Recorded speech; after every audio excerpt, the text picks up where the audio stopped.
سوال ہے، اگر مسجد کی نچلی منزل میں جگہ ہونے کے باوجود اسے چھوڑ کر مکمل جماعت بلا عذر مسجد کی دوسری منزل پر کروانا کیسا ہے؟ جواب: واضح رہے کہ مسجد کی نچلی منزل پر جگہ ہونے کے باوجود اسے چھوڑ کر مکمل جماعت بلا عذر مسجد کی دوسری منزل پر کروائی جائے تو یہ عمل مکروہ ہے۔ اس لیے مسجد کی نچلی منزل چھوڑ کر دوسری منزل پر بغیر کسی عذر کے جماعت کرانا مسجد کی اصل وضع اور امت کے متوارث تعامل کے خلاف ہے، اور نچلی منزل کا خالی رہنا مسجد کے احترام کے بھی خلاف ہے۔ اس لیے بلا عذر اصل مسجد چھوڑ کر دوسری منزل پر جماعت کرانا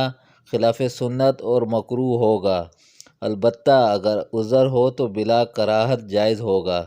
یعنی اگر امام نیچے کے حصے میں مسجد کے اندرونی حال میں ہو اور جماعت اس کے ساتھ ہو، لیکن جماعت کی کثرت اور جگہ کی تنگی کی بنا پر کچھ آدمی اوپر کی منزل پر اقتدار کر لے، اسی طرح اصل مسجد میں کسی تعمیری کام کی وجہ سے وقتی طور پر نماز پڑھنا ممکن نہ ہو، تو اس صورت میں دوسری منزل پر نماز بلا کراہت جائز ہوگی، شدید گرمی ہو اور نیچے پڑھنے میں ناقابل برداشت مشقت ہو۔ یہ فتویٰ ہے جامعہ علوم اسلامیہ علامہ محمد یوسف بنوری ٹاؤن کا۔